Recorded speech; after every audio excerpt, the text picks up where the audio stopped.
So for more insight today, we are joined by Yael Ossowski, Deputy Director of the Consumer Choice Center.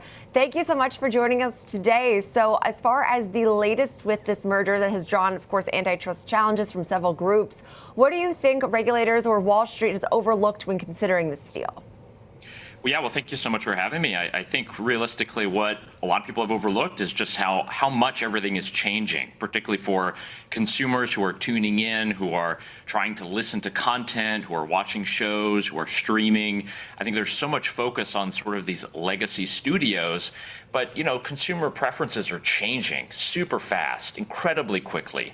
I mean, now the ability to just listen to live streams, to be able to use social media, things are changing, and I think this is something that is just kind of being overlooked. You have a lot of politics that's been injected into this merger deal and a lot of the lawsuits that are following it. There just hasn't been enough focus on just how much, particularly younger users and consumers, are totally changing their viewing habits. And I think that's just something that the market is attempting to price in. There's definitely a little bit of skepticism right now about this deal, but there's a lot of forces and momentum, and realistically, these companies need to come together to challenge some of the more up-and-coming streamers and services that people are already using now, and they've been cable cutting for a while. Yeah, I was going to ask you, and it's sort of along those lines, where it seems, I don't want to use too dramatic of a word and say like existential, but in a very different, industry, you see airlines failing when they're not allowed to kind of combine. Are we at a point where the economics of this business has been so, flipped upside down because of streaming, but at the same time, consumers are, getting a little bit conscious of how much they're spending as these, different streaming platforms keep getting more and more expensive? They're trying to balance what's best for consumers and like what can keep these businesses afloat isn't really driving right now, and it makes this very, very complex. It absolutely does. I mean, I think everybody knows now you kind of have, subscription fatigue if you're a consumer. You thought you'd cut the cord and you just have to pay one thing, but now you're having to pay for a service at that streaming service or that one, and then you have YouTube Premium, and then you're using some other service. So I think there's a lot of fatigue there. People definitely have had now to make many more choices. And when it comes to antitrust and just mergers generally, it's something that's very soured upon. We're just not seeing the same amount of mergers and acquisitions that we used to in our economy because we have a lot more regulatory scrutiny. You have a lot more politics that's injected. This TRO that was submitted, that was by Democratic states. They mentioned a lot about jobs. They talked about theatrical releases, about the cable industry. There's all these different concerns that are kind of being brought up. And it's something that, no matter what is happening, the technology is evolving, how we're consuming this information and entertainment is evolving in itself. And, the momentum that we have now, I think, is very positive. I think consumers, if they're able to have, fewer of these bigger studios, they could actually invest and have better content. We could have better shows. It's up to them to compete for our eyeballs and our money. I just hope there's going to be a kind of the best situation and scenario at the end of the day. Okay, and so if these companies, of course, combined, we know data suggests they would become the most watched TV company in the United States, slightly ahead of YouTube. So does size also play into this? Because obviously you mentioned the gift of choice and the gift of the consumer being able to be selective. And so just given the massive nature in which this company would really become, I mean, is that a major concern? I think it is a concern because we're really focused on content. We're talking about content libraries. We're talking about television shows. We're talking about the things that people like to stream. And what YouTube kind of represents as a counterbalance is user-generated content. And this is stuff that people are doing. You have influencers who are doing cosmetics and fitness and lifestyle and everything else. And then you have sort of the more Hollywood version of fictionalized series, nonfiction, true crime, these kind of things. So it's always a balancing act for the genre. And I think you have the numbers that you mentioned before. It would be the largest and most watched television company. But again, this stuff is ever changing. And who knows what would happen with TikTok? Who knows what would happen with Instagram Reels and YouTube? I mean, there's all types of different innovations that are happening now. I think another big thing that's probably understated in this deal is there's a lot of it that's tied to the debt that the companies have and what the combined debts would be, and essentially how is that going to be financed in the future. So there's definitely a lot riding on it. Consumers want to have tons of different options. They want to simplify things. If that's the kind of end goal of this merger, then that could be a very good thing. Just that last piece, though, is like those two things are kind of at odds with each other, right? We want less, apps. We want less buttons. We want less things. But we also want the choice, and we like the a la carte.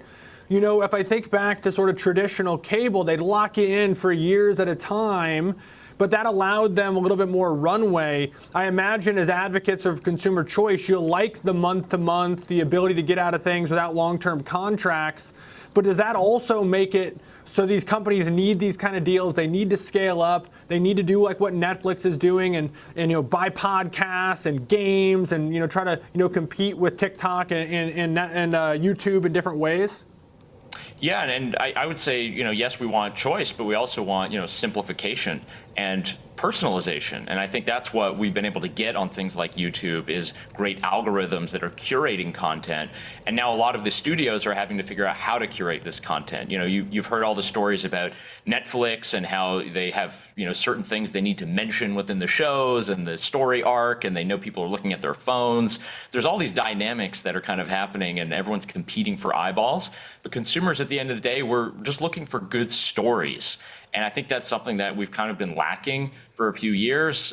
You have a movie like Obsession, something that had a $700,000 budget, now making close to $500 million, a totally independent production, not made by a major studio, but is something that viewers and people going to the theater loved.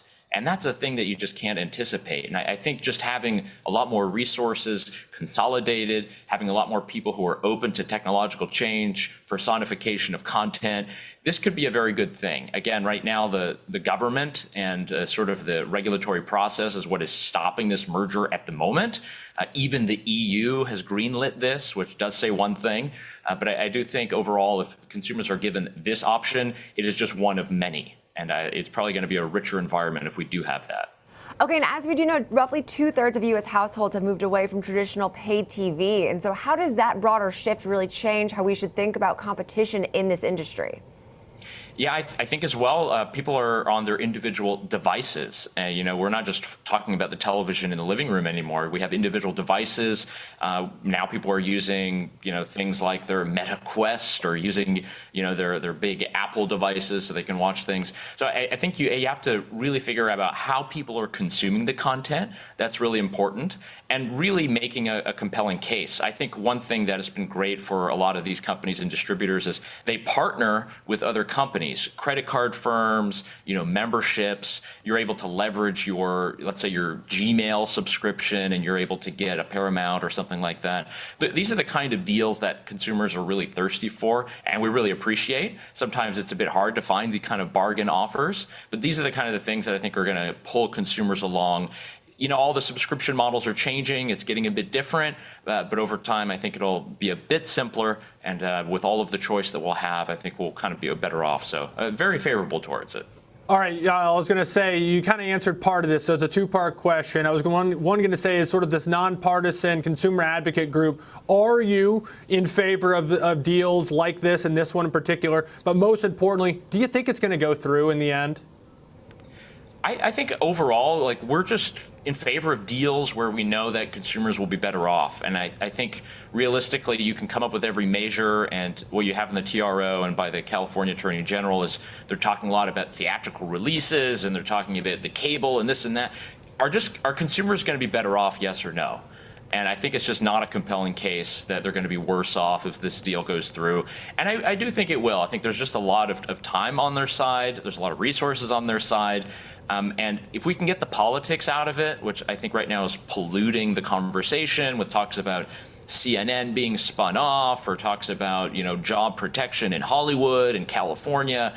Once all of that is kind of taken away, I think it's kind of a no-brainer. And we should want to have a lot more mergers and acquisitions. Just get good resources, good companies, allow them to merge, create products that we want, and let them compete on an open field. Let's not have them compete in the courtroom, because that's realistically not where consumers win. Yeah, and I mean, so many good points made there, and it does feel like the political nature of everything. It becomes political about everything. It is exhausting as just, citizen here just trying to make a grounded decision, but really appreciate your time today and great conversation. Yael Sosky, Deputy Director at the Consumer Choice Center.